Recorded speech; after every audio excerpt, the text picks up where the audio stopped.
Hi, it's Dwyer, gamblersadvisory.com. Remember, the opinion you should follow should be your own. Just consider this video to be a second opinion from a complete stranger online.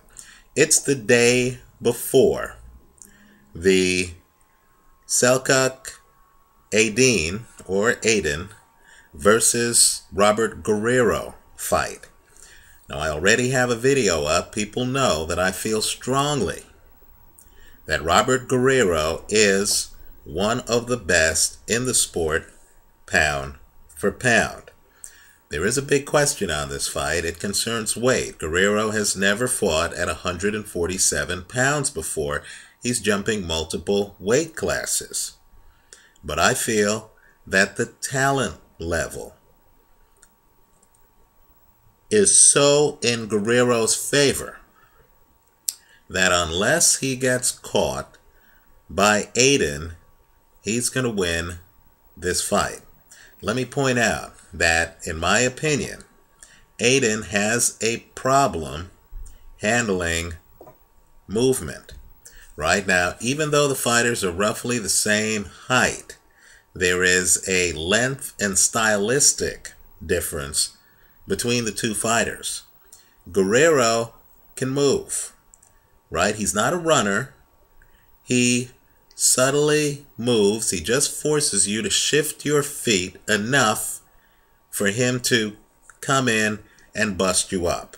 Right? He's a master at the interval between punches. He has neutralized stalkers like Michael Casitas, who move a lot better and a lot more than Aydin. Right? And he's also beaten brawler types like Vicente Escobedo. I believe that all he has to do to win this fight, and he fights much taller than Aydin, all he has to do to win this fight is stick and move. Now, he is vulnerable to very high volume guys who know how to box at angles. Orlando Salido beat him, but of course got disqualified after a post-fight drug test. That's the only reason why the loss doesn't show up on Guerrero's record. If you want to know how to beat Guerrero, you need to look at that videotape, right? That's the tape that shows you that volume thrown at an angle, two-handed volume, can overwhelm a technician like Guerrero, who likes to play angles himself. He can't handle a heavy two-handed attack. But Aydin doesn't bring that in the ring, right? Aydin's left hand, in my opinion, is perfunctory. Where he is able to make up the distance is with one of the better right hands in boxing, right? If you look at his record, you're going to notice that he's caught a bunch of guys early in fights. He fought Jojo Dan twice. In both fights, he put Dan on the canvas early. But once Dan got up and started boxing, I believe Dan got robbed in the first fight. The second fight, a little bit closer, right? A little bit closer. But the point is simply, it's very hard to figure out the angles on Aydin early in fights because he throws his right hand from an unorthodox angle and he doesn't telegraph it as much as opponents think. Now that works when you're like Jojo Dan. You stand right in front of him. You're close enough where what he does matters. But I don't believe that's going to matter too much with Robert Guerrero, because I expect Guerrero to be able to win this fight on his back foot. Let me make another point. Guerrero is left-handed. Aydin isn't that savvy.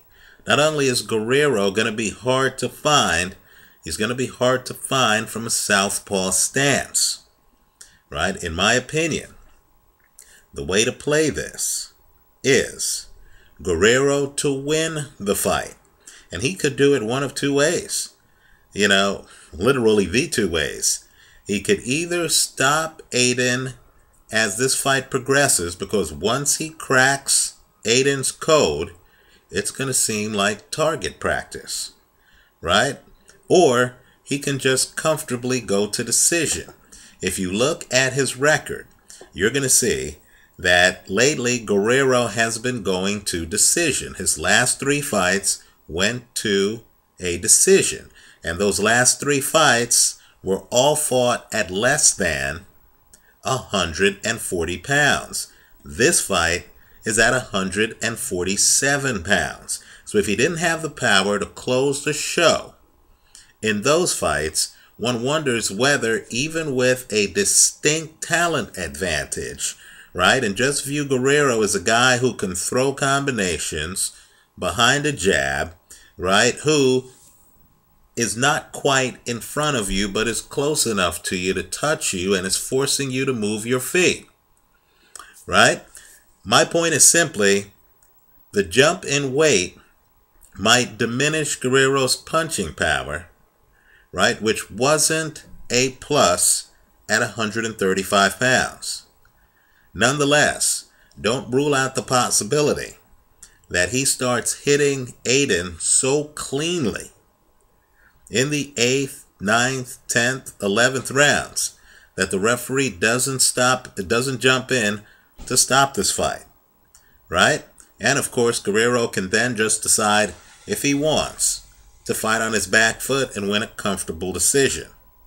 So I like Guerrero to win the fight. I expect him to win the fight. But Aydin has a puncher's chance.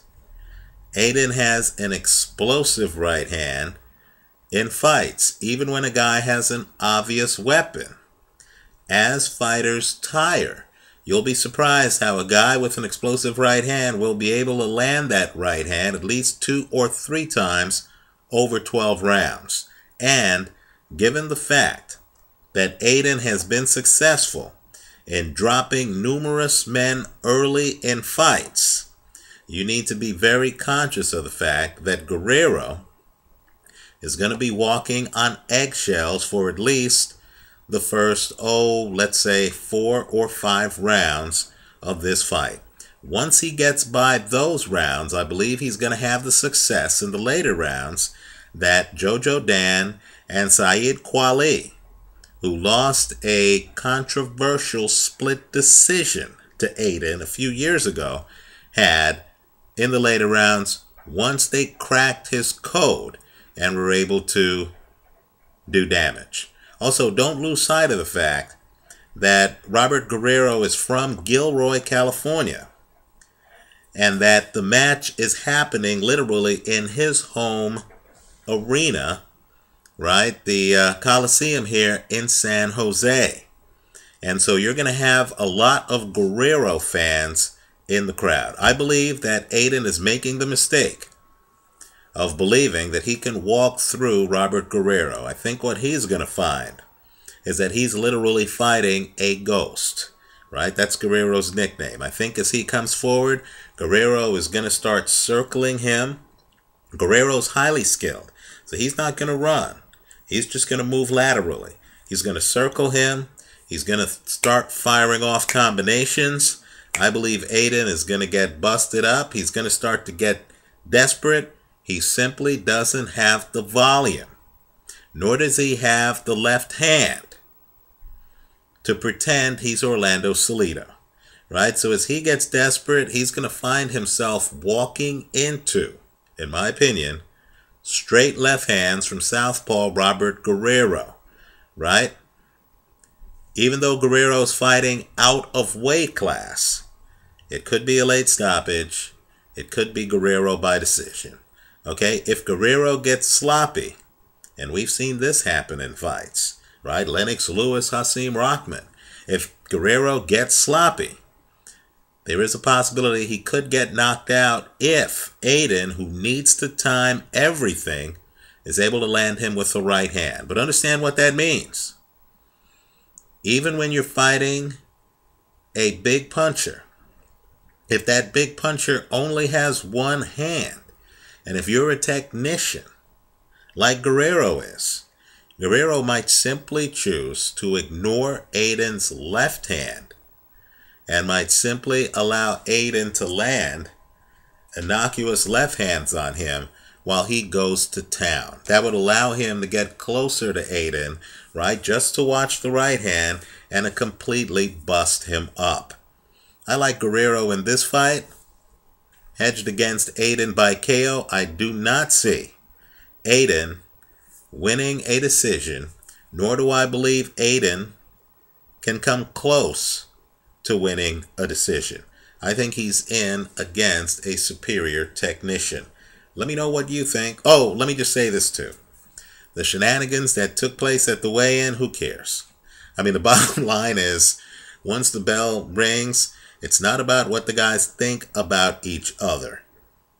It's about their ability to execute, right? The guys can hate each other. Aydin can talk about breaking Guerrero's jaw. The question's going to be, can he even find Guerrero to break his jaw? I have my doubts. I like Guerrero hedged against Aydin by KO. I believe Aydin has a puncher's chance that you need to be aware of.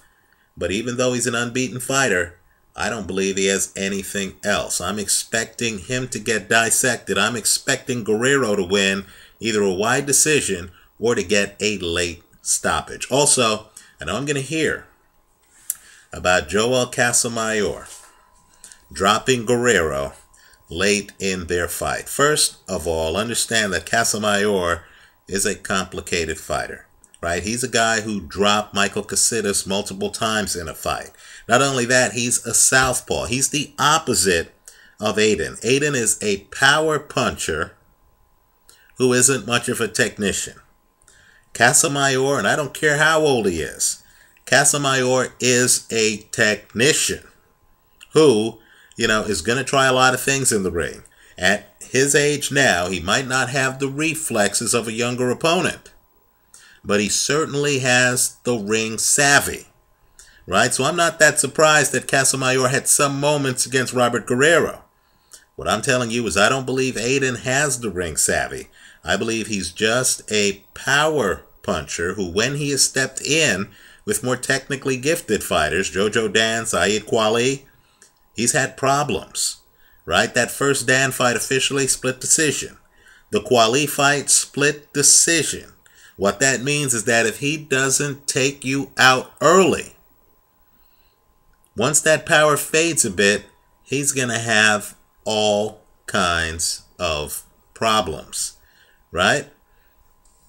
Let me know what you think. Leave your comments for me here online. Visit us at gamblersadvisory.com. And let me just talk a little bit about Guerrero. I think Guerrero, were he to fight Juan Manuel Marquez, would beat him, right? I mean, understand, not all of the guys with championship skills in the sport wear belts, right? Some of them, for whatever reason, haven't had the opportunity to fight for the belt in their current weight class, right? If Guerrero gets the interim belt here, understand he would then become the mandatory for Floyd Mayweather, right? He would very much be in the mix. He's a name you need to think about at 147. I've heard Amir Khan talk about coming to 147 and what have you. I think Guerrero would be a very tough matchup for Khan. I think Guerrero would be a very tough matchup for champion Paulie Malignaggi. I think Guerrero would be a very tough matchup for even a guy like Andre Berto, who's physically stronger and who seems to feast on southpaws, right? And so don't sleep on Robert Guerrero. I believe this is a name we're going to be hearing a lot about as things move forward. Thanks for watching.